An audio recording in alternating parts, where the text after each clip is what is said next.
हाँ तो class 10th वालों, मैं जानता हूँ तुम अपने साइंस के एग्जाम को लेकर बहुत ही ज़्यादा टेंशन में हो कि भैया कैसे भी हमें पासिंग मार्क्स स्कोर हो जाए। तो भाई ये वीडियो तुम्हारे लिए एक बहुत ज़्यादा इंपॉर्टेंट होने वाली है। इस वीडियो के अंदर मैं तुम्हें पूरा कंप्लीट स्ट्रैटेजी बताने वाला हूँ कि कैसे तुम एंड मूवमेंट पर पढ़कर पासिंग मार्क्स स्कोर कर सकते हो। और पासिंग मार्क्स ऐसे वैसे नहीं, बहुत ही अच्छे मार्क्स से कैसे पास हो सकते हो। तो आप सभी से ये रिक्वेस्ट है, अगर आपने कुछ नहीं पढ़ा या फिर बहुत ही ज़्यादा डर लग रहा है तो भाई इस वीडियो को एंड तक जरूर देखना। इसके अंदर तुम्हें पूरा कंप्लीट सोल्यूशन मिलने वाला है। तो सबसे पहले जल्दी से फटाफट हम स्टार्ट करते हैं अपना साइंस का स्ट्रैटेजी क्या रहने वाली है। तो भाई देखो, साइंस का जो पेपर है वो डिवाइड रहता है आपका 3 पार्ट में। वो तो आप सभी जानते हैं। केमिस्ट्री आपकी जो आ रही होगी वो 25 मार्क्स की आ रही है, ठीक है। फिजिक्स जो आ रही होगी वो आपकी 25 मार्क्स की, ये भी आ रही है। और उसके बाद जो बायोलॉजी है ना, वो भाई आपकी डिवाइडेड है 25 मार्क्स और 5 मार्क्स में। अब ये कैसे, जो 5 मार्क्स हैं अलग से मैंने यहाँ लिख रखे हैं, ये आपका एक चैप्टर है आवर एनवायरनमेंट, वो आपका 5 मार्क्स का आ रहा है। और उसको भी कैसे करना है, तुम्हें 5 आउट ऑफ 5 कैसे अचीव करने, वो भी मैं तुम्हें बताने वाला हूँ। देखो, जो हमारा पेपर का लेवल रहने वाला है ना, वो क्या रहता है, 80% जो पेपर है ना वो हमारा बहुत ही ज़्यादा ईजी पेपर आता है जिसे हर बच्चा अटेम्प्ट कर सके। और जो 20% पेपर होता है ना वो मॉडरेट रहता है, जिसने भाई पूरी साल मेहनत करी है, जिसने एनसीईआरटी कंसेप्ट को अच्छे से पढ़ा है, वही इस 20% पोर्शन को अटेम्प्ट कर पाता है। लेकिन देखो रहे हो तुम, 80% जो पेपर है वो बहुत ज़्यादा ईजी आ रहा है, तब भी तुम इतना क्यों घबरा रहे हो। चलो कोई बात नहीं, फिर भी अगर तुम्हें डर लग रहा है तो भाई मैं तुम्हें आज सोल्यूशन देने वाला हूँ, ठीक है। फॉर एग्जाम्पल के लिए पासिंग मार्क्स हमें कितना चाहिए, ठीक है। पास क्लास 10th का क्राइटेरिया अलग होता है, क्लास 12th का अलग होता है। तो क्लास 10th वालों में सिंपल क्या होता है, इंटरनल में आपके 20 मार्क्स मिलते हैं और थ्योरी का जो पेपर होता है वो आपका 80 मार्क्स का होता है। और टोटल कितने हो गए भाई, टोटल हो गए आपके 100 मार्क्स। अब बताओ 100 मार्क्स में से तुम्हें पासिंग मार्क्स के लिए सिर्फ 33 मार्क्स चाहिए। अब ये 33 मार्क्स आपके थ्योरी और इंटरनल दोनों को मिला के होते हैं। अब फॉर एग्जाम्पल के लिए कुछ स्टूडेंट का डाउट होता है, भैया मान लो हमें इंटरनल में हमारी मैडम ने 18 मार्क्स दे दिए, तो हमें पास होने के लिए थ्योरी में कितने मार्क्स चाहिए होंगे। तो भाई मैं तुम्हें बता दूं, पास होने के लिए तुम्हें थ्योरी में सिर्फ 15 मार्क्स चाहिए होंगे और तुम्हारे 33 मार्क्स आ जाएंगे और तुम पास कंसीडर कर दिए जाओगे। लेकिन हमें इतने गंदे मार्क्स से पास नहीं होना है, हमें एटलीस्ट कम से कम 50% मार्क्स अपने एग्जाम में लेके आने हैं 100 में से। तो वही मैं आज इस वीडियो में तुम्हें बताने वाला हूँ। तो सबसे पहले देखते हैं, अपना सिलेबस पे थोड़ी नज़र डालते हैं। देखो, ये आपकी यूनिट्स हैं, ये आपके यूनिट्स के नाम हैं और इस साइड आपके जो चैप्टर्स के नेम है वो लिख रखे हैं। जो आपकी यूनिट्स है, पहली इसमें आपके केमिस्ट्री के जो चैप्टर्स हैं वो केमिकल रिएक्शन है, acid base salt, metal and non metal और कार्बन एंड कंपाउंड। ये सबसे ज़्यादा डिफिकल्ट जो बच्चों को चैप्टर लगता है वो कार्बन एंड कंपाउंड वाला चैप्टर लगता है, और ये वाकई में है भी डिफिकल्ट। तो आपको सिंपल क्या करना है, आपको केमिकल रिएक्शन को अच्छे से पढ़ना है, ठीक है। एसिड एंड बेस को अच्छे से पढ़ना है, मेटल और नॉन मेटल को अच्छे से पढ़ना है। आपको जो कार्बन एंड कंपाउंड्स है ना, इसके सिर्फ ना इंपॉर्टेंट रिएक्शन आपको देखने जानी है। प्लास्टर ऑफ पेरिस की रिएक्शन हो गई, ब्लीचिंग पाउडर की रिएक्शन हो गई, जो इंपॉर्टेंट रिएक्शन है ना, तो वही आपको सिर्फ इसमें देखनी है। पूरा चैप्टर पढ़ने की कोई भी जरूरत नहीं है, क्योंकि ये चैप्टर बहुत ज़्यादा बड़ा है। सबसे ज़्यादा छोटा चैप्टर है आपका केमिकल रिएक्शन, इसमें नेम रिएक्शन है और इसमें से एक्टिविटी आने के बहुत ज़्यादा चांसेस हैं। तो आपको ना एक्टिविटी पर ज़्यादा फोकस करना है, जो आपकी केमिस्ट्री है, केमिकल रिएक्शन वाला, एसिड बेस सोल्ट वाला।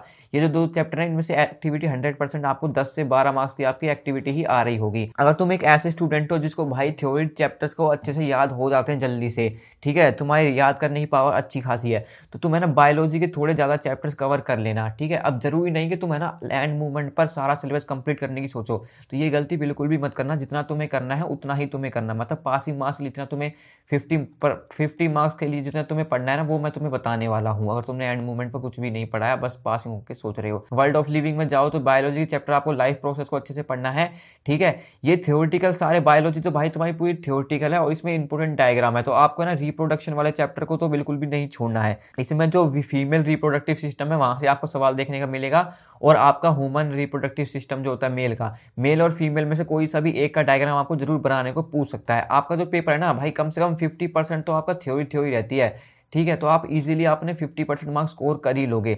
उसके बाद देखो, फिजिक्स में सबसे ज़्यादा दिक्कत आती है बच्चों को न्यूमेरिकल सोल्व करने में। तो रिफ्लेक्शन ऑफ लाइट से आपके न्यूमेरिकल बन रहे होंगे, ठीक है। इसमें आपको क्या करना है, सिंपल मैं तुम्हें बताने वाला हूँ थोड़ी देर में। लेकिन जो सबसे नीचे स्टार्ट करते हैं, पहले देखो जो आपका एनवायरनमेंट वाला चैप्टर दिख रहा है ना, ये आपका 5 मार्क्स का आ रहा है। तो इसमें जो मेन चांसेस रहते हैं ना, वो आपके यही सवाल आते हैं बायोडिग्रेडेबल और नॉन बायोडिग्रेडेबल सब्सटेंस में, उस पर ही आपका सवाल बनेगा। और एक सवाल बनेगा आपका ओजोन डिप्लेशन पे, तो यही टॉपिक आपको अच्छे से पढ़ के जाना है, ठीक है। इसमें से 5 मार्क्स तो आपको कहीं भी छूटने नहीं चाहिए, ठीक है। अब देखो भैया हमारी स्ट्रैटेजी क्या है। सबसे पहले क्या करना है, तुम्हें अगर कुछ भी नहीं पढ़ा है ना, सबसे पहले तुम्हें चैप्टर वाइज इंपॉर्टेंट टॉपिक्स देखने हैं। अब तुम कहोगे भैया हमें चैप्टर वाइज इंपॉर्टेंट टॉपिक नहीं पता, तो तुम्हें टेंशन लेने की जरूरत नहीं है। तो तुम्हें स्क्रीन पर वीडियो दिख रही है ना, इस वीडियो के अंदर मैंने तुम्हें complete chapter wise important topics बताए हुए हैं। तुम्हें सिंपली इस वीडियो को वॉच कर लेना है अच्छे से, और इस वीडियो के अंदर जो जो टॉपिक तुम्हें बताए हुए हैं उन टॉपिक्स को तुम्हें अच्छे से पढ़ लेना है। तुम्हें अपनी कन्वीनियंस के हिसाब से, टोटल आपके 12 चैप्टर हैं, तुम्हें अपनी कन्वीनियंस के हिसाब से ओनली 6 चैप्टर सेलेक्ट करने हैं, ठीक है। इन 6 चैप्टर को इस तरह से पढ़ना है कि तुम्हें इनमें से कोई भी क्वेश्चन आ जाए तुमसे वो आसानी से हो जाए, ठीक है। इस तरह से तुम्हें कंप्लीट करना है। अब देखो केमिकल रिएक्शन तो तुम्हें करना ही करना है, ठीक है। मेटल और नॉन मेटल तुम्हें करना है, इसके मैंने तुम्हें बता दी इंपॉर्टेंट जो रिएक्शन है वो कर लेना। अब 1 2 3 4 इन 4 में से आपको सिर्फ 2 चैप्टर सेलेक्ट करने हैं, और मैं ये रिप्रोडक्शन वाला तो करना ही करना है, और एक चैप्टर कोई भी आप देख सकते हो। मैं सजेस्ट करूंगा आपको लाइफ प्रोसेस वाला आप देख लेना।